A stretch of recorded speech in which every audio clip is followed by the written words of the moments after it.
Praise be to you, Yahuwah my Elohim. Praise be to your Son, Yahushua my Messiah. I come at your feet in the name of your Son. Thank you for the knowledge you pour unto me, and thank you for breaking all the shackle that was bound on my face. Yahuwah, you are the only true living God. Indeed. Thank you for your Yahusha, whom you truly love. You are Elohim, the Elohim of the Yahudiy. Shalom family.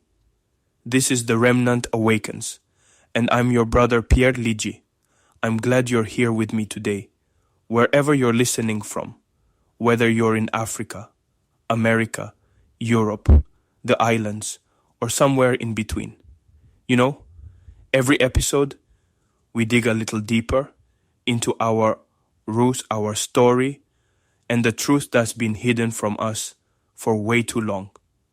Today, I want to talk about something that's personal for me, but also for so many of you out there. We're going to talk about the true identity of the Akan people, and why I say I am not claiming I am a Yahudiy. So, let's get into it. Alright, let's start with something that's been erased from most history books, old maps. I mean, if you ever get your hands on some of those maps from the 17th, 18th century, you'll see something wild. There's a region called Ivory Coast in West Africa, which is my birth country, which is also tied to Burkina Faso and Ghana, right where the Akan people are from. And it's labeled the Kingdom of Judah, or Wida, or sometimes even Yahudah. I'm not making this up. You can look it up for yourself. It's not a coincidence. Why would European map makers call a region in West Africa Judah? I mean, come on, that's not just a random name. It's because the people living there were known as descendants of Yahudah, the same Yahudah, the fourth son of Yaakov that we read about in Scripture. And you know, this isn't just about maps. It's about the erasure of our story, our connection to the land, and our identity. They tried to hide it, but the truth always finds a way out. Now, let's talk about the Akan people. If you don't know, the Akan are one of the largest ethnic groups in West Africa, mainly in Ghana and Ivory Coast, but also in Togo and a few other places. And, you know, I'm Akan myself, so this hits home for me. The Akan have one of the richest oral traditions in West Africa. Our elders, our grandmothers, they pass down stories, proverbs, names, and customs that go back generations. And if you listen closely, you'll hear echoes of the Torah, of ancient Hebrew customs, circumcision on the 8th day, purification rituals, even the way we name our children. It's not just culture, it's covenant. And, you know, as we talked about in the episode on the Torah, these instructions, these ways of living, they're not just random. They're markers of who we are.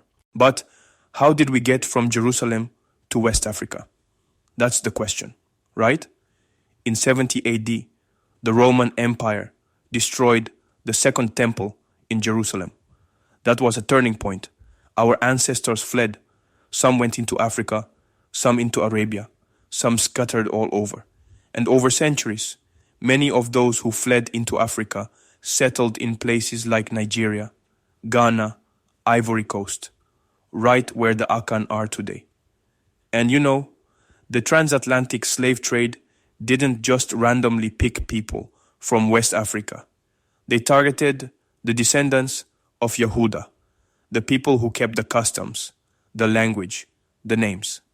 That's why so many of us ended up in the Americas, the Caribbean, scattered to the four corners. It's not just history, it's prophecy. And honestly, sometimes I get emotional thinking about it, because our pain, our journey, it's all written in the book. So, let's talk about prophecy. Deuteronomy 28. If you haven't read it, please go read it. It lays out the blessings and the curses of the covenant. If we obeyed, blessings. If we disobeyed, curses, including being scattered among the nations, losing our language, our names, our identity.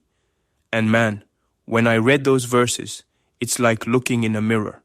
The ships, the yokes of iron, the loss of heritage, it's all there. And yet, even in the curses, there's hope, because Yahuah promised that He would gather us again, that He would awaken the remnant. That's what this podcast is about. That's why I say the remnant awakens. We're living in the time when the truth is coming out, when the dry bones are rising, just like Ezekiel saw. And, in previous episodes, we talked about how the Torah, the names, the covenant, they're all being restored. This is part of that restoration.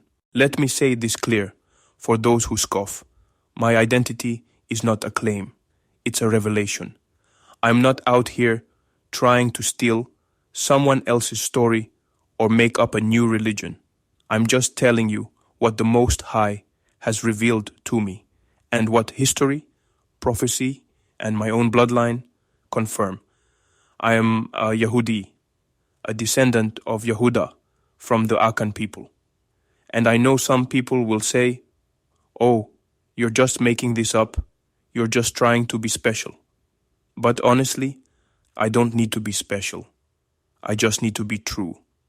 And if you're listening and you feel that tug in your spirit, that sense that there's more to your story, don't ignore it. Ask Yahuah to show you who you are. Because like I said before, this isn't about pride. It's about purpose. It's about coming back to the covenant, to the truth, to the family. So, if you are from the Akan people, from the diaspora, from the scattered remnant, it's time to awaken. It's time to seek the Most High, to ask questions, to dig into your roots, and to walk in the truth. The remnant is awakening, and you're part of that story. I appreciate you for listening, for being open, for searching. I'm Pierre Lidji, your brother from the tribe of Yahudah, and this is The Remnant Awakens. If this message stirred something in you, don't keep it to yourself.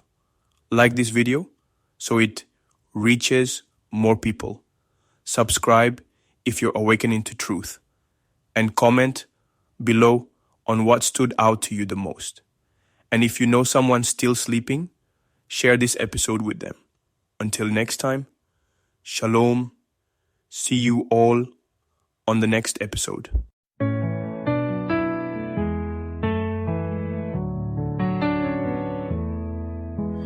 Praise be to you, Yahuah my Elohim.